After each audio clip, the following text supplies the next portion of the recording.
ვაგრძელებთ სტამბოლში მოგზაურობას. ქალაქი, რომელიც ყოველ ჯერზე გვაუწევს მრავალფეროვნებით და რომლის ქუჩებში ხეტიალი არ გვეზრდება. ამენდი უმეტესად წვიმიანია, მაგრამ ეს ჩემთვის დაბრკოლებას არ წარმოადგენს და მივყვებით ჩემს სამოგზაუროებას.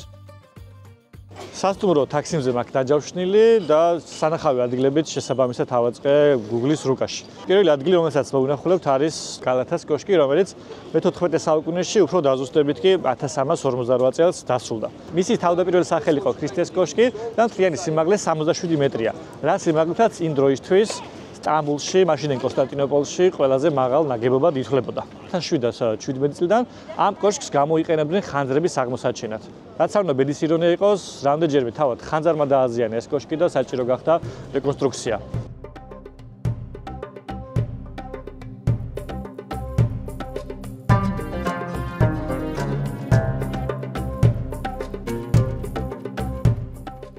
კოშკის შიდა სივრცეში განთავსებულია კაფე-ბარები. ასევე, სურვილის შემთხვევაში შეგიძლიათ ახვიდეთ და ზემოდან გადმოიხედოთ.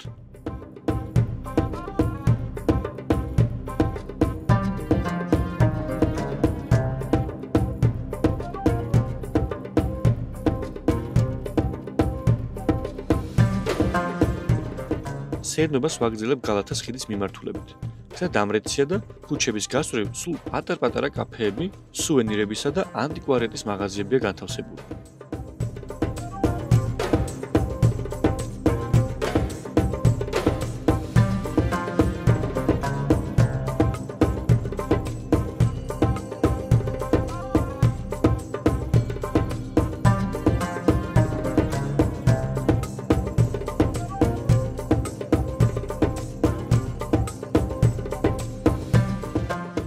სტამბოლში არაერთი ხიდია და მათ შორის ერთ-ერთ ცნობილ ხიდზე გადავდივარ, ახლა რომელიც გალათას ხიდით არის ცნობილი.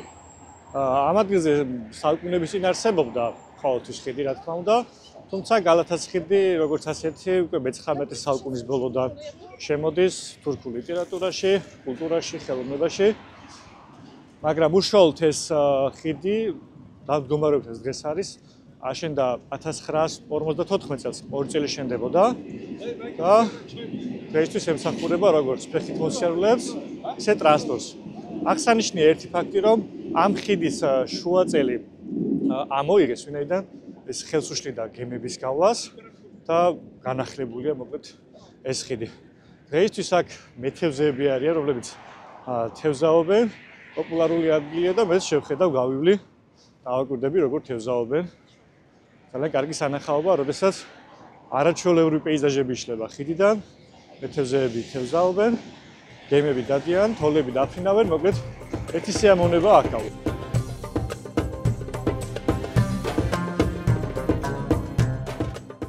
სტამბოლში ყოფნის განმავლობაში რამდენჯერაც ტრანსპორტით ჩავიარე ამ ხიდზე, დღის ყველა მონაკვეთში მეთევზეებითაა სავსე. ისინი ამ ხიდის ერთგვარი კოლორიტები არიან და განსაკუთრებულ ხიბლს წინ.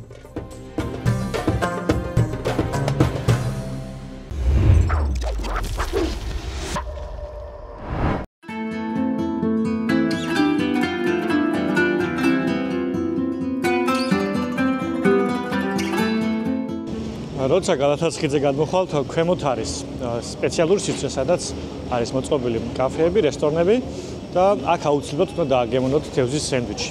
რაც კი ბლოგი წავიკითხე, ან მეგობარს შევეკითხე, თუ რა გამესინჯა ისეთი, ყველა მირჩია, რომ სწორედ ეს სენდვიჩი გამესინჯა. რა თქმა უნდა, მე შევკვეთე დავაგემოვნე, ძალიან მომეწონა და ასე გამოიყურება 180 ლირაღის და ვფიქრობ, ფასთან მიმართებაში ძალიან გემრიელია და დავსთავარი ავთენტურია, ადგილობრივია და როცა აქ იმოგზაურებ, ყველას გირჩევთ, რომ ჩამოხვიდეთ და თქვენც დააგემოვნოთ, გასუჯოთ აუცილებლად. სტამბოლში გარდა მიწისზედა და მიწისქვეშა საზოგადოებრივი ტრანსპორტისა, წყლის ტრანსპორტიც საკმაოდ პოპულარული და ხელმისაწვდომია. ქალაქის რამდენიმე პორტიდან შესაძლებელია თქვენთვის სასურველი მიმართულებით იმგზავროთ. ბორანი სხვადასხვა მიმართულებით ყოველ 20 წუთში გადის, რაც მეგაპოლისში გადასაადგილებლად ძალიან მოსახერხებელი და სწრაფი საშუალებაა.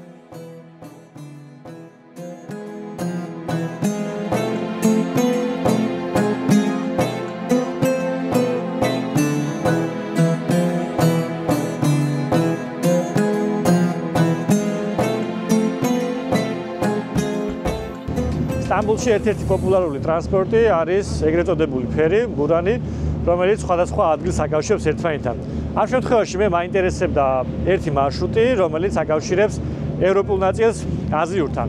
ფასები განსხვავებულია, თუ შეიძენთ აპლიკაციით ბილეთის ფასი 34 ლირა, რაც დაახლოებით 2 ლარი და 75 თეთრია, ხოლო თუ ბარათით შეიძენთ 70 ლირა, რაც 5 და 50 გამოდის.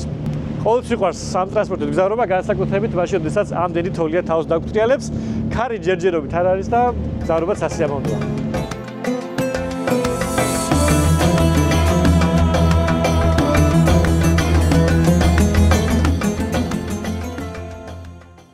ბორანის შიგნით სკამებია, სადაც შეგვიძლია მოვთავსდეთ, შვიდად ვიმგზავროთ და კიდევ ერთხელ დავტკბეთ ბოსფორის ხედით.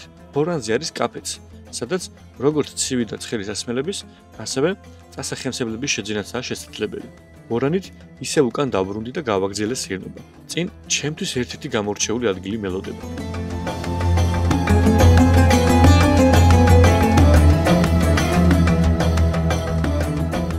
ახლა მოვედით სტამბოლის ერთ-ერთ უძველეს ადგილას, რომელსაც გრანდ ბაზარი, ანუ სტამბოლის დიდი ბაზარი ეწოდება. აქ არის განლაგებული 4000-ზე მეტი მაღაზია და მოიცავს ფაქტობრივად სტამბოლის ყველა მნიშვნელოვან უბანს. მისი ზომიდან გამომდინარე, ამ ბაზარს ყოველდღიურად 100,000-ობით სტუმარი სტუმრობს. წარმოიდგინეთ 2014 წელს ის დასახელდა მსოფლიოში ყველაზე მონახულებად ატრაქციონად 91,250,000 ადამიანი ეწვია ამ ბაზარს. ცოტა დაუჯერებელი რიცხვებია, მაგრამ თუ გავითვალისწინებთ მის ზომას და მრავალფეროვნებას, უკვე ამის შემდეგ ყველაფრის დაჯერებაც შესაძლებელია. ერთ-ერთ შესასვლელთან ვართ ახლა და წავიდეთ დავათვალიეროთ, შევხედოთ რა იყიდება, რა ფასებია და ასე შემდეგ.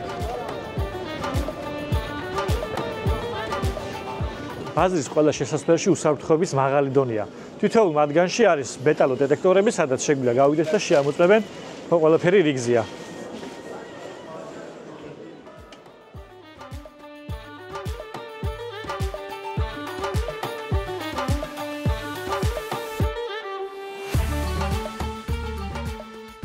დიდი ბაზარის მშენებლობა საფუძველი კონსტანტინოპოლის დაცემიდან მალევე 1455-56 წლებში ჩაეყარა. ბაზრის არქიტექტურული სტილი ოსმალებმა ბიზანტიელი ინჟინრებისგან ისესხეს, დროთა განმავლობაში იზრდებოდა და ვითარდებოდა. საბოლოო სახე კი მე-17 საუკუნეში მიიღო.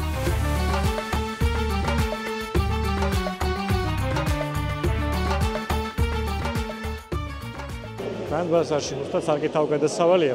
თუ აქ მოსვლას გადაწყვეტ და მით უმეტეს ნივთების შეძენას სად უნდა იყოთ ვაჭრობისთვის და ასევე იმისთვის, რომ ყოველი მეორე გამყიდველი თავის პროდუქციას შემოგთავაზებთ, ხანდახან გამოგეკიდებათ და ცოტა უნდა მოიგერიოთ, ან შევაჭროთ და თქვენთვის სასურველ ფასში შეიძინოთ.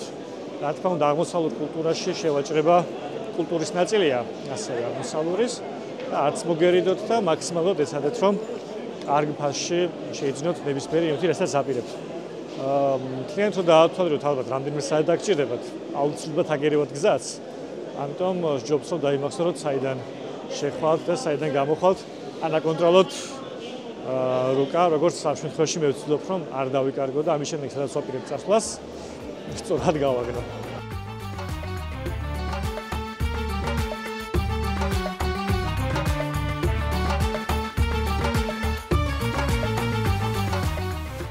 ბაზარში შეიძლება შეიძინოთ ტანსაცმელი, სუვენირები, ქსოვილები, ანტიკვარული ნივთები, სპილენძის მოხატული ჭურჭლები, ოქროსა და ვერცხლისგან დამზადებული სამკაულები, სანელებლები, სხვადასხვა თურქული ჩაი, ყავა და განთქმული თურქული ტკბილეული. მეც შევიძინე რამდენიმე სუვენირი. ფასები საკმაოდ მისაღებია. ამინდის პროგნოზის მიხედვით კვლავ იწვევს, ამიტომ ცოტა ხნით სასტუმროში ასვლა და მოგვიანებით ღამით გასეირნება გადავწყვიტე.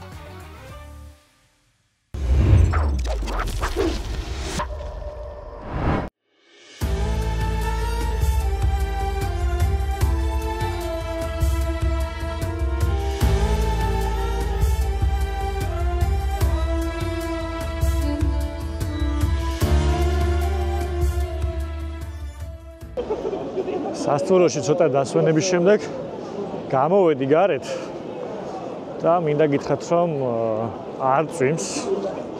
კონი პირველად გადაიღო და ვაპირებ, რომ რაღაც ტრადიციული საჭმელი დავაგემოვნო. მეგობრებმა მირჩიეს რამდენიმე და ვეცდები, რომ კარგი ადგილი ვიპოვო და შესაბამისად მეც გემრიელი დავაგემოვნო. ხალხი საკმაოდ ბევრია სიცივის მიუხედავად. რაც ეთყობა ამ ქალაქს, რომ არ აქვს მნიშვნელობა როგორი პერიოდია, რომელი თვე არის, ტურისტები ცავსია, წვიმის, ქარის და სიცივის მიუხედავად. ძალიან კარგი, მიყვარს.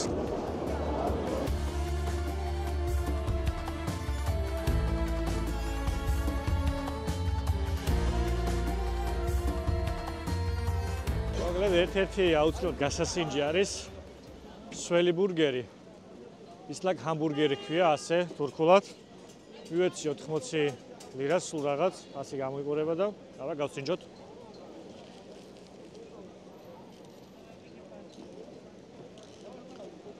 შედუსნაურ გემო არ მეგონა თუ ექნებოდა, მაგრამ არ ვიცი რისი გემო აქვს, თუმცა ძალიან გემრიელია. თუ მოხვდებით აქეთ აუცილებლად გასინჯეთ ეს ჰამბურგერი. ტაქსიმზე ვიმყოფები ახლა ტაქსიმის მოედანზე და აქ სულ ესეთი სივრცეებია, ამიტომ გასინჯეთ აუცილებლად სველი ჰამბურგერი. ისლაკ ჰამბურგერი. სტამბოლში მოგზაურობის კიდევ ერთი სასიამოვნო მომენტი თურქული სამზარეულოა. ის იმდენად მრავალფეროვანია, რომ ნებისმიერი გემოვნების ადამიანი იპოვის თავისთვის მოსაწონგერს. სერნობაში შემოვედი ყავის გასალევად და ერთი საყვარელი ადგილი მაქვს მე.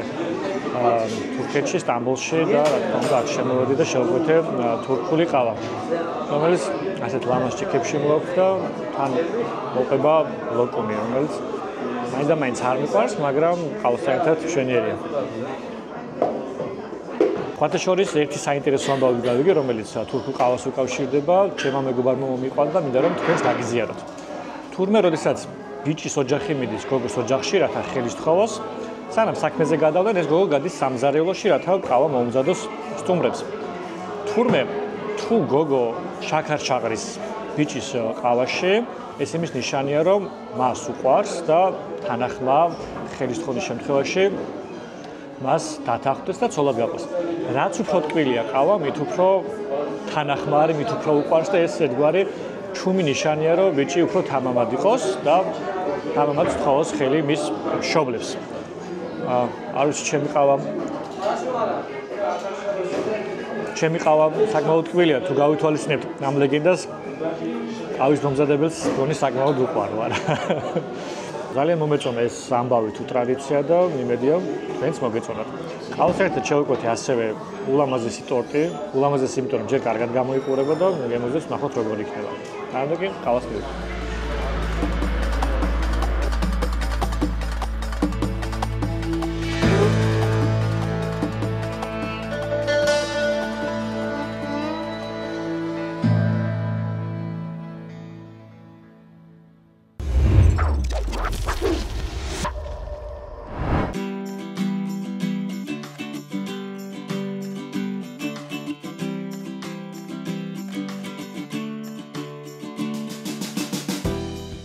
დღეს რამდენიმე ღირსშესანიშნაობის მონახულება მაქვს გეგმაში. მათ შორის ბიზანტიური წარსულის მქონე ადგილებია. პირველ რიგში კონსტანტინოპოლის საპატრიარქოსკენ ავიღე გეზი, სადაც დღეს მსოფლიო პატრიარქი ბართლომე წირავს.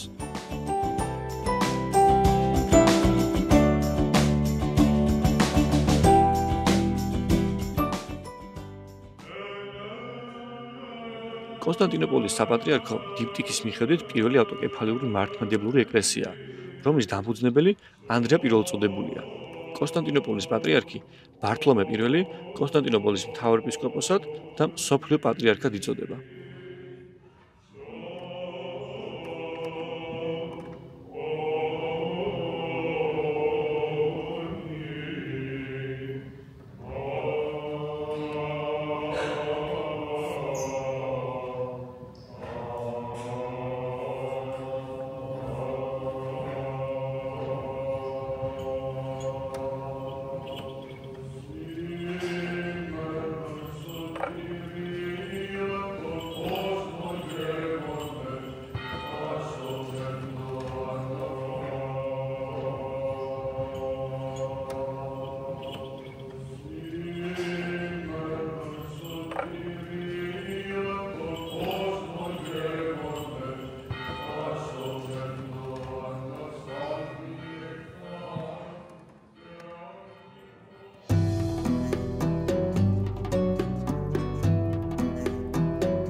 აქვე ახლოს ერთ-ერთი უბანი მდებარეობს, რომელიც სტამბოლში მოგზაურობისას აუცილებლად უნდა ნახოთ, თუ ფერად-ფერადი ქუჩები და სახლები გიზიდავთ. მე-15 საუკუნიდან ეს იყო ებრაული უბანი. მიმდებარე ტერიტორიაზე ცხოვრობდნენ სხვა ეთნიკური ჯგუფებიც, სომხები, ბულგარელები და სხვა. თუმცა მე-20 საუკუნეში უბანი მათგან დაიცალა და ახლა ძირითადი მოსახლეობა მუსლიმია. გასული დეკადის დასაწყისში ეს უბანი ძალიან პოპულარული გახდა ტურისტებში. 2 და 3 სართულიან ფერად სახლებში გაიხსნა კაფეები, რესტორნები და სასტუმრო ოთახები ტურისტებისთვის. აქ ყოველთვის ხალხმრავლობაა.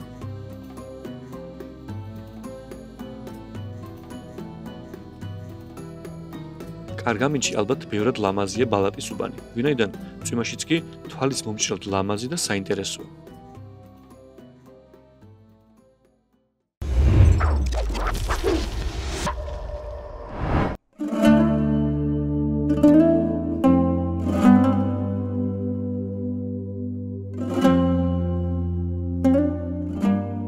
ბალატის უბნიდან ავტობუსით ქართულ სამრევლოში ავედი. ეს ეკლესია, რომელიც სოფიოს საპატრიარქოს ეკუთვნის, ქართველებს დაუთმეს და ღვთისმსახურება აქ ქართულ ენაზე აღევლინება.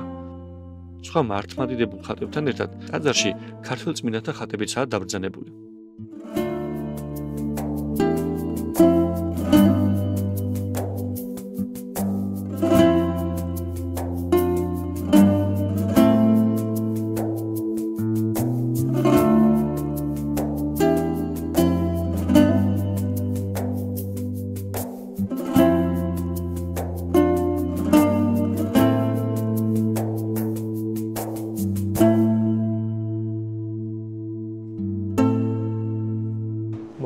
ხორას მონასტერში, სადაც არ შეგვიშვეს ჯერჯერობით, ვინაიდან გითხრეს, რომ ახლა 20 საათია და დაახლოებით 20 წუთში შეგვიძლია შევიდეთ.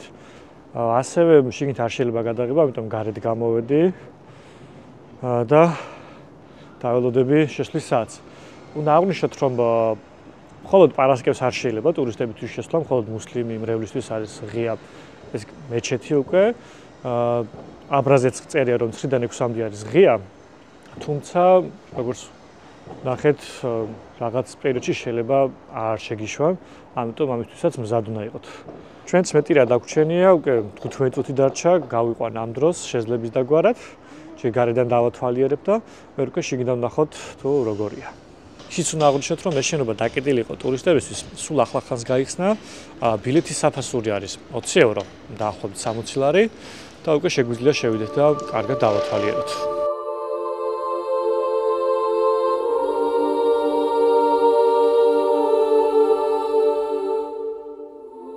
ხორას მონასტერი სტამბოლის უძველესი ისტორიული ძეგლია, რომელიც ცნობილია ბიზანტიური პერიოდის უნიკალური ფრესკებითა და მოზაიკებით. დღევანდელი შენობა მე-11 საუკუნეში აგებული. 1511 წელს ტაძარი მეჩეთად გადაკეთდა. თითქმის 500 წლის შემდეგ 1945 წელს მეჩეთს მუზეუმის სტატუსი მიანიჭეს. სწორედ ამის შემდეგ აღმოაჩინეს და რესტავრაცია ჩაუტარეს დაფარულ ფრესკებს. აია სოფიას მსგავსად, მუზეუმად ქცეულ ტაძარი კვლავ მეჩეთად გადაკეთდა 2020 წელს. მართალია, ბევრი ფრესკა განადგურებულია, მაგრამ დიდი ნაწილი კვლავინებურად შთამბეჭდავი და დიდებულია. რაც ნამდვილად თვალშისაცემი და აღსანიშნია, არასდროს მინახავს ამდენი მუსლიმი ასე ინტერესით ათვალიერებს ფრესკებსა თუ მოზაიკებს. ეს ფაქტიც ხაზს უსვამს ამ ტაძრის განსაკუთრებულობას.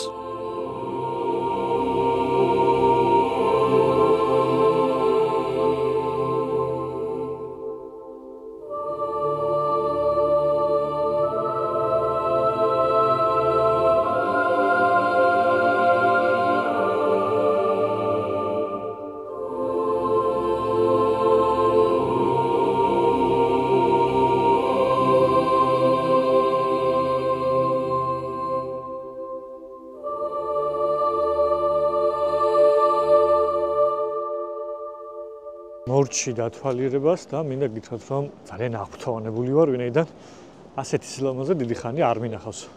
იმის მიუხედავად, რომ არაერთ ქარტეხილს გაუძლო ამ ტაძარმა, მაინც შემორჩენილია განსაკუთრებული ფრესკები და ალბათ დამეთანხმებით, რომ განსაცვიფრებელიც, ამიტომ ყველას გირჩევთ, რომ თუ მობრძანდებით გასათვალიერებლად სტამბოლის 2-3 საათი გამოყოთ და აუცილებლად მოინახულოთ ეს ტაძარი, ატუკე მეჩეთი. ვფიქრობ არინანებთ და ძალიან მოგეწონება თქვენც. აია სოფიას გვერდით მდებარეობს კიდევ ერთი ღირსშესანიშნაობა, რომელსაც თოფქაფის სასახლე ეწოდება. თურქულიდან ეს შეიძლება ვთარგმნოთ როგორც სათოფეს სასახლე, როგორც ვიცი, ეს სახელი ერთ-ერთი კარიბჭის სახელიდან გამომდინარე დაერქვა. 1459 წელს მაშინდელმა სულთანმა მეჰმედ მეორემ გადაწყვიტა ამ ადგილას აეშენებინა რეზიდენცია, რომლის მშენებლობა 6 წელი გაგრძელდა და 1465 წლიდან 1853 წლამდე სწორედ აქ მდებარეობდა სასულთნო რეზიდენცია. ძირითადად სანახაობა რა თქმა უნდა შიგნით არის, ამიტომ დრო აღარ დავკარგოთ და ერთად დავათვალიერებთ.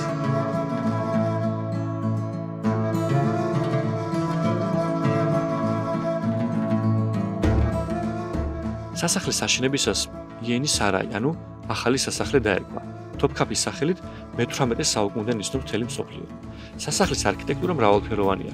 აქ მრავალი სტილია შერწყმული, რადგან ხანძრისა თუ მიწისძვრების გამო ყოველჯერზე მის დიზაინში გარკვეული კორექტივები იქნა შეტანილი. მთლიანი სასახლე 4 მოედნისა და მრავალი შენობისგან შედგება. პირველი მოედანი მაღალი გალავნითაა შემორტყმული. მთავარ ჭიშკარს იმპერიული კარიბჭე ჰქვია. პირველ მოედანზე ასევე საიმპერიო ზარაფხანა მდებარეობს. აგია ერენეს ეკლესია და არქეოლოგიური მუზეუმი. ურიცხვ შადრევანთან, პავილიონთან და პარკთან ერთად.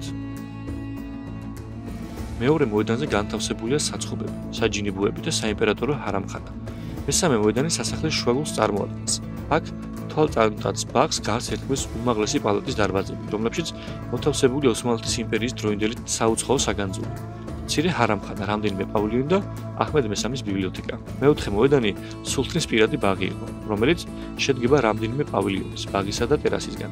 თოფქაფის სასახლეში ასევე არის მართლმსაჯულების კოშკი, წმინდა მანტიის პავილიონი, რომელშიც წინასწარმეტყველ მუჰამედის წმინდა ნივთებია.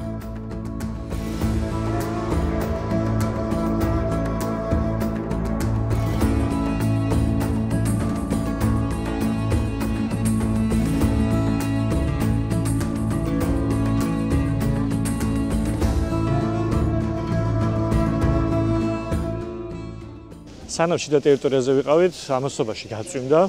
იმდენად რომ სანამ ერთი შენობიდან მეორესთან გადმოვედი, უკვე ფაქტობრივად დავსველდი.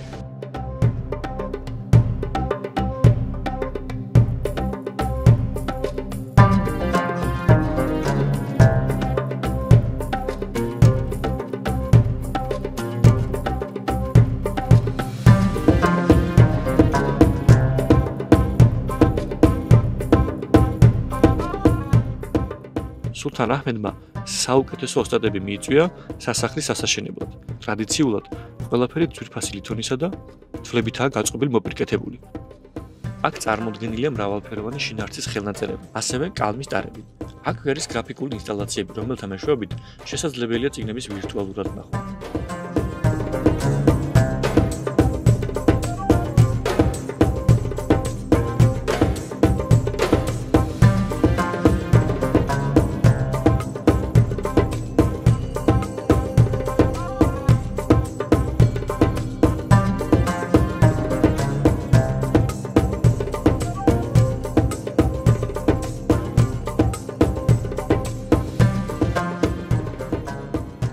ახლა გამოდივარ უკვე სასახლის ტერიტორიიდან, რომელსაც 2 საათის განმავლობაში ვათვალიერებდი.